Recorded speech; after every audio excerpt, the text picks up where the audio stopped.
Deaf President Now. Deaf Power Gallaudet. The Conflict.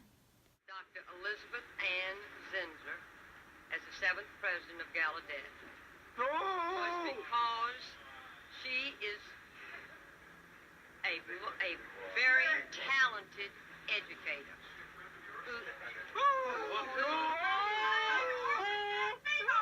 Gallaudet University, the only deaf university in the world, is located in Washington, D.C.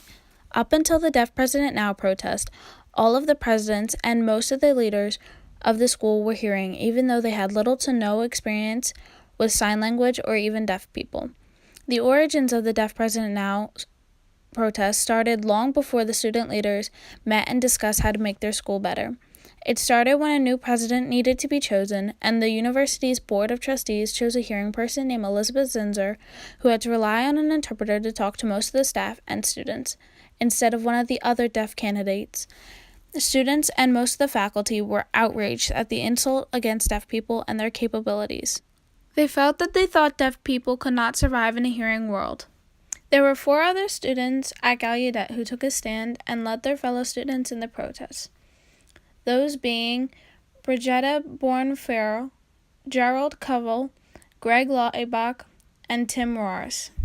The student leaders had 4 demands: replace Zinser with the deaf president, replace the board's chair, Jane Spillman, increase deaf representation on the board to a majority, and assure no reprisals against the protesters.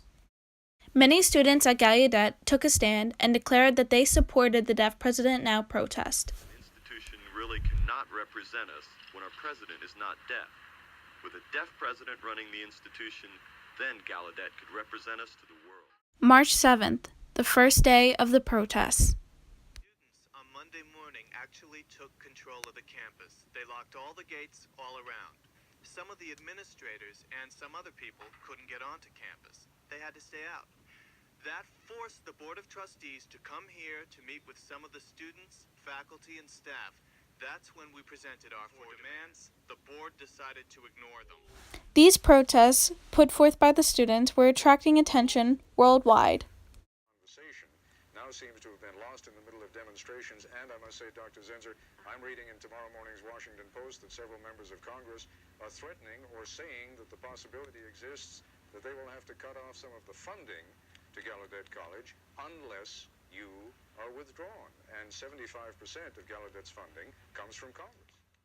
The protests continued to receive attention, and students continued to protest for their beliefs in a deaf president.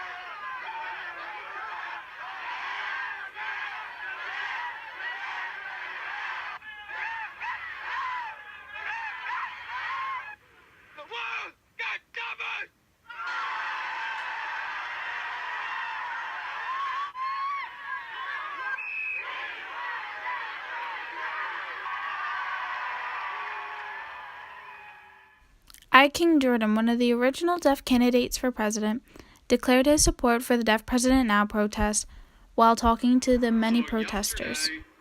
Because I had been a candidate and wanted to be both reasonable and fair, I gave a statement recognizing the legal authority of the board to name the president of Gallaudet University. In fact, my personal reaction to the board's decision was and is anger. Anger at the continuing lack of confidence. The students, joined by the staff and faculty, have focused the world's attention on the larger issues. I must now publicly affirm my support for the point of view held by the Gallaudet community. The 4 demands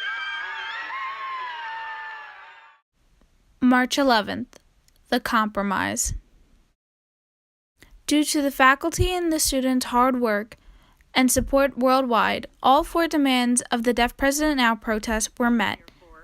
That the best way to restore order and return this university to its business of education was to pave the way for the Board of Trustees to consider the selection of a president who is hearing impaired. I tendered my resignation from the chairmanship of the Board of Trustees of Gallaudet University and from the board. I took this step willingly because I believe strongly that it is in the best interest of the university. Students and faculty rejoiced in hearing the news that Elizabeth Zinser and Jane Stillman resigned and I. King Jordan was accepted as the next president. King Jordan had been selected. There was excitement everywhere. Everyone was jumping up and down, shouting. Even the faculty and staff, even older people were jumping and shouting. We were thrilled. We couldn't believe it. Jordan was chosen. All of our demands had been met. There would be no reprisals. But the chairperson, who would the chairperson be? Phil Braven answered that he had been chosen. What a blessing. After that whole week of hard work, many students didn't know what to do.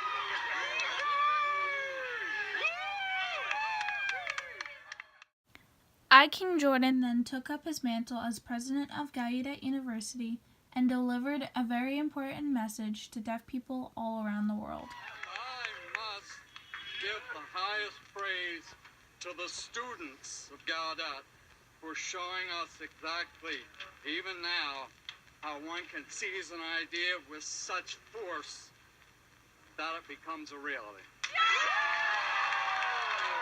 Message, very brief, but very important. That message is a deaf person can do anything a hearing person can except hear. The effects. Many deaf people gained confidence in their view as a deaf person after this incident. Deaf children across the world could now say that they had a dream of becoming a lawyer or a doctor. More accommodations were made for deaf people. Interpreters and captioning were easier to get, and there were many telecommunication advances. Deaf people all across the world could now stand up and prove that even though they couldn't hear it, they did have a voice.